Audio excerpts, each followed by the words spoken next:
Well, our guest Trish Berg has published more than 100 articles in regional and national publications and has been a featured writer for MOPS, Mothers of Preschoolers International. She's a part-time college instructor and a full-time wife and mother. Her latest book is Rattled, Surviving Your Baby's First Year Without Losing Your Cool. She lives on the family farm in Ohio with her husband and 4 children. Trish, thank you for joining us on the couch. Thanks for having me. This is a lot of fun. This is a lot of fun, and you know what? We've got lots of questions. I know we've got Danielle sitting right next to you. She took notes. But I have to ask you, Trish, right off the bat, why is it so easy for mothers to get rattled during their baby's first year? I think the biggest shock the first year of motherhood is really the lack of sleep. Yeah. I remember coming home when our oldest daughter was born, and she decided she didn't want to sleep. So my husband and I, we live in an old farmhouse, so we would take turns walking laps around the kitchen table, in the family room, back through like a figure 8. It's like the Indy 500, but we had to bounce and sing as we went. And I remember at one point that night just sitting down on the couch and sobbing and thinking, what have we done? What have we done? We'll never sleep again.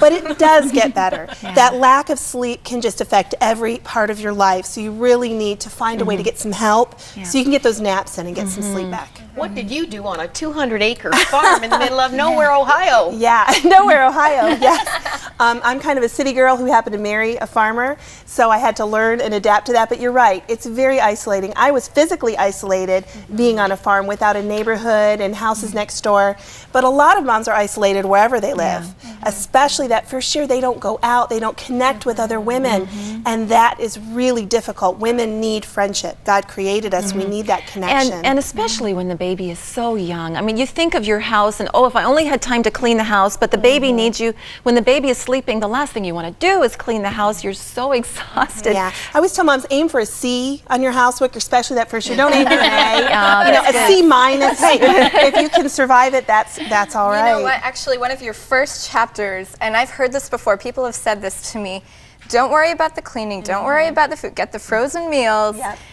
It's all about survival. If really your baby, you and your husband are alive at the end of the day, give yourself a big check mark. So what are some things that we can do to prepare for this? Because I am overwhelmed thinking about just having to survive. Right, and I call it survival mode. You really kind of need to kick it into survival mode gear and not stress about the house and the laundry. And my husband would come home sometimes from teaching. He teaches 7th grade math, and I'd be sitting on the floor in the same old flannel pants and t-shirt that I had when he left, and the baby was on the floor, and I was changing a diaper, and there were diapers stacked, you know, dirty ones, and he'd be like, how was your day? And I'm like, I didn't do anything today. And he's like, well, you took care of the baby. That's all that matters. And so you just kind of have to kick it into survival mode and let the rest of it go for a while. You know, Trish, what I loved, and I mean, Pete and I don't have a child, and maybe one day, and hopefully one day we will, but I thought what was really interesting about your book is that you have like these first aid kits. Like you have this extensive list of what to bring to the hospital. And don't forget your husband was the #1. And then you go into like talking about breastfeeding and all kinds of stuff really in detail. I'm like, wow, this is really good for anybody to, you know, who's going into the first year or thinking about it to really see in detail. Now, I have to admit this though. So I'm reading it and I'm start feeling a little overwhelmed. I'm like, a little anxious. She's hyperventilating. She's not even pregnant yet. Hyperventilating a little bit. Anyway, because I think one of the things is you know, as somebody who's, you know, thinking about having a child one day, I get a little apprehensive and overwhelmed. Sure. But in your book, it does ease it where you say, you know, having community and having, you know, a relationship with God and knowing He's there really helps. But just talk about that, because I'm still kind of processing all that. Sure. I think one of the things that really struck me as I put Rattled together, if you were thrown out into the wilderness, you would need 4 basic things to survive. You would need food, shelter, fire, and water. Well, nothing is more wild than motherhood, so I tried to present it in a survival kit. If I could wrap up and give a new mom a survival kit for motherhood, that's what I wanted to provide. You're talking about faith, and that's kind of the nourishment part of your survival kit.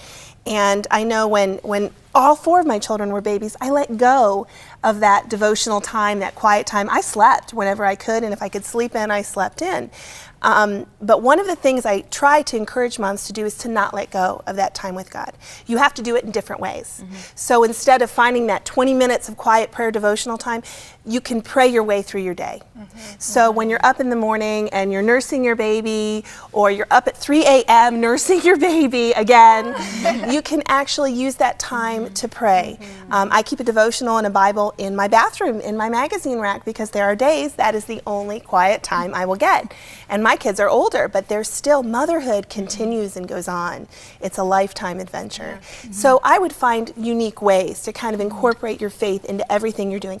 Everything you do is worship to God. Now, one of the things you said in your book is when you're reading to your baby, instead of reading a nursery rhyme, read your devotional book aloud. Because it's just the sound of your voice the baby appreciates, and you get to then soak in all of the ministry through the devotional book. Yeah, and you can do that even when they're itty bitty and you're nursing. You can have the baby nursing, and you'll get those multitasking moments and have your devotional here, and you can kind of work that in. Well, I think another one of the biggest problems, and I mean, I don't have children either, but I've seen a lot of my friends go through that journey, and I have 10 nieces and nephews, so I've seen a lot of babies in my time.